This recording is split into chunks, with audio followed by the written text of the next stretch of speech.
Ooh, doggy, what is going on, beautiful people? I hope and pray everybody is doing phenomenally well. I wanted to do this video and one, share a little guidance and a little encouragement also, and tell a little story here, and you'll kind of understand. So, my wife and I were doing the house hack strategy on a prior house. And if you're not familiar with this, this is where you get a house, you buy a house, you live in it, maybe fix it up and flip it, and then in 2 years you sell it. Um, and all the proceeds that you get is tax free. So it's $250,000 tax free for a single person and up to 500,000 for a married couple.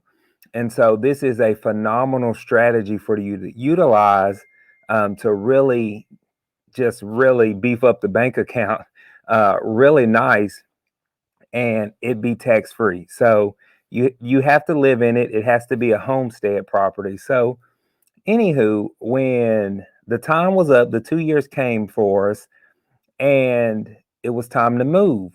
And we didn't realize how much we accumulated over those 2 years of living there. And so we started getting really frustrated and irritated with packing. Moving sucks, especially for us. We hate it. Um, but then we sat down and we realized, like, okay, we need to focus on one room at a time. Let's get one room completely packed up, completely emptied out, and then we're going to move on to the next room.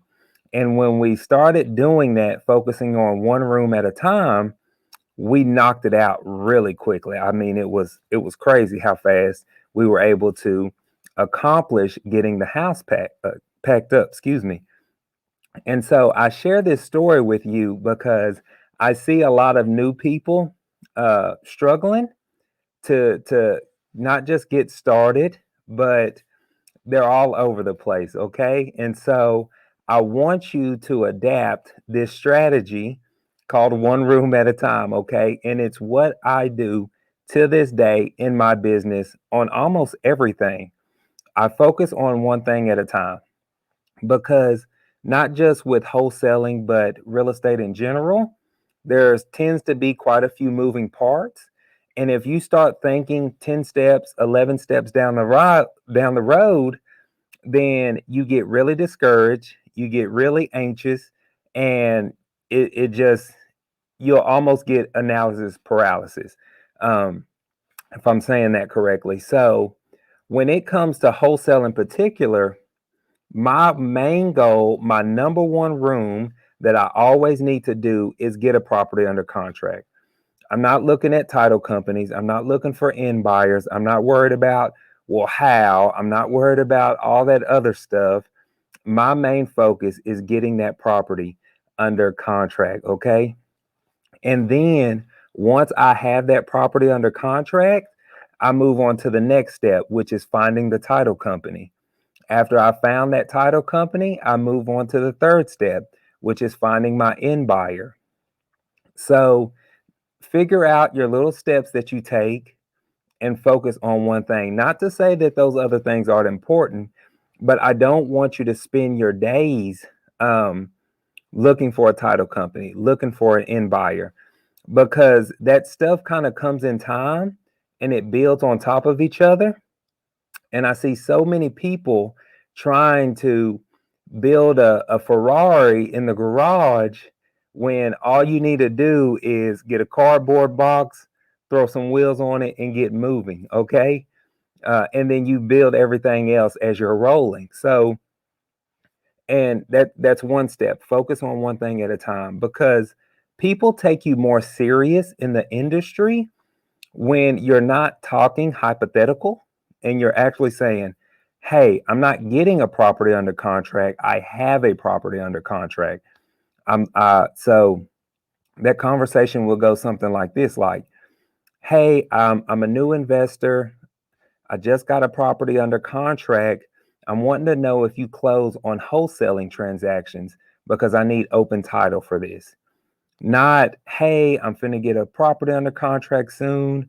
I'm looking um, to find a title company to work with, because those are just hypotheticals, right? There, sadly to say, there's a lot of tire kickers in the industry, and so people will always take you more seriously when you actually have a contract, even the end buyer. So now you can go to networking events. I highly encourage it. Do that and always be working on those little things in the background, but don't let them consume your day. Um, and so I just wanted to share that little bit with you because I don't want you getting bogged down in that little how, but what title company am I going to use? How am I going to find an end buyer? All that other stuff. Um, One of my very first real estate coaches told me this when I got started. He said, Clifford, real estate is simple. We make it complicated. So let's take the complicatedness out of it, if that's even the right word to use. Um, y'all know I'm a country boy, I'm a rancher. I love simplicity. Okay. You cannot scale complicated, it's really hard. So everything in my business is so it's just so simplistic, y'all, that you're like, oh wow, that's it. Yes, that's it, because I want to keep everything really basic. So I know I can look at the numbers and know what I need to cut, what I need to scale, etc. So one room at a time, spend your energy focusing on getting those deals and talking to motivated sellers. But that's all I wanted to share with y'all. Take care.